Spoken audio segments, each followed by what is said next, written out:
నమస్తే అండి. ఈరోజైతే మనం రొయ్యల పకోడీ చేసుకుందామండి. చూసారా, ఈ పెద్ద రొయ్యలు అండి, 1/2 కేజీ.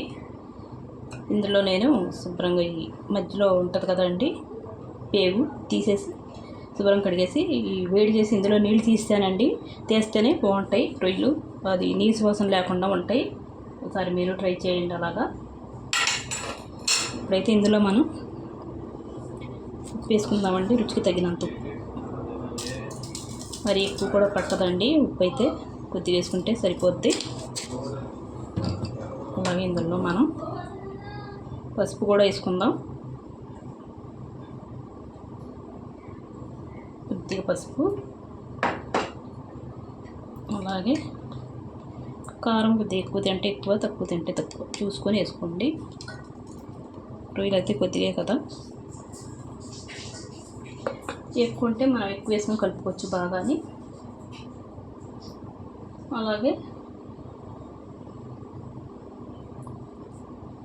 కొద్దిగా మనం పచ్చి మసాలా అన్నది వేసుకుందాం, 1 స్పూన్ అండి. చేతితోటి కలుపుకుందాం. ఇలా చేతితో కలుపుకుంటేనే బాగా కలుస్తుందండి మసాలా ఏంటి, కారం ఏంటి. ఈ కారం అయితే కలుపుకొని చూసుకొని వేసుకుందామండి. సరే, కొద్ది కారం వేసుకుందాం మనం. మసాలా అయితే సరిపోద్దండి, చూస్తారు కదా.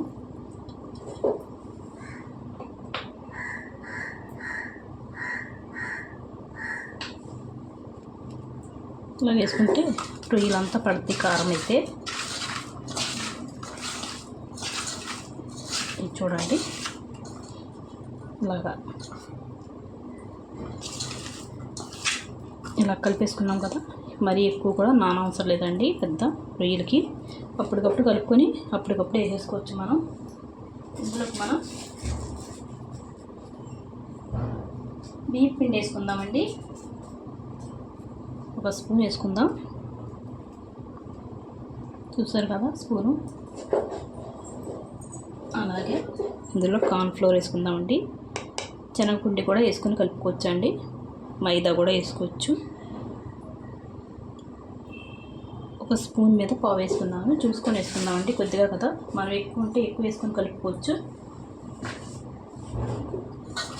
చూడండి, ఇదంతా బాగా కలిసేలాగా ఈ రొయ్యలకి కోటింగ్ బాగా అయ్యేలాగా మనం పైన ఇలా కలుపుకుందాం.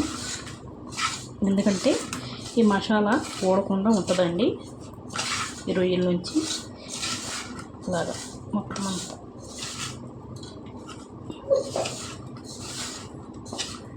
చూసాక ఇలా కలుపుకుంటే ఇలాగా మసాలా ఇలాగే అంటుకొని ఉంటుందండి, చూసారు కదా ఇలాగా. ఇప్పుడైతే మనం వేపేసుకుందామండి. నూనె పెట్టుకుందాం. ఇప్పుడైతే చూడండి, నూనె అయితే బాగా వేడెక్కింది కదా. ఇప్పుడు మనం ఒక్కొక్క రొయ్య తీసుకొని వేసుకుందాం ఇందులోకి. వేడిగా వేసుకుంటే బాగా వేగుతాయండి. మనం లెగ్ పీస్ వేసుకున్నాం కదండి, ఆ నూనె అండి ఇది. నూనె అయినా సరే మనం 2 సార్లే వాడాలండి, తర్వాత పడేయాలి, ఎక్కువ వాడకూడదు నూనె అయినా.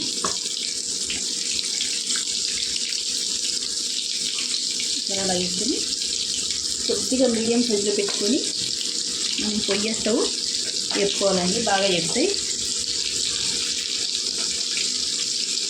వేగిన తర్వాత చూపిస్తానండి.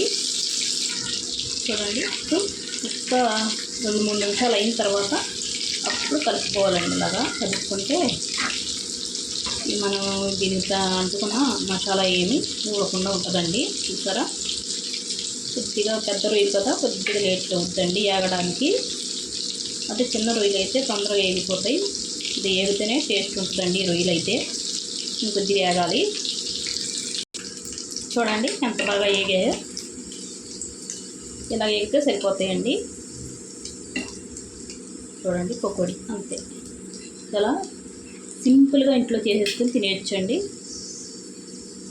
చూడండి, ఇలాగ అంతే. ఇలా స్నాక్స్ కింద అయినా తినొచ్చండి, మామూలు పప్పుల్లో అయినా నంచుకోవచ్చు. మళ్ళీ వేసుకుందాం.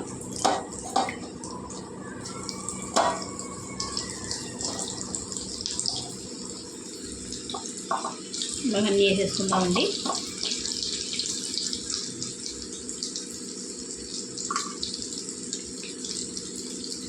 ఇది కూడా 2-3 నిమిషాలు వేగాలండి. చూడండి ఇవి కూడా ఎగిపోయాయి కదా, ఇవి కూడా తీసేసుకుందాం మనం. చూడండి ఎంతో సింపుల్గా రొయ్యల పకోడీ ఇలా చేసుకున్నామంటే చాలా టేస్టీగా ఉంటుందండి. ఇందులో పచ్చిమిరపకాయలు నంచుకుంటే ఇంకా టేస్ట్ ఉంటుంది. మీరు ఒకసారి ట్రై చేయండి. వీడియో నచ్చితే లైక్, షేర్, సబ్స్క్రైబ్ చేసుకోండి.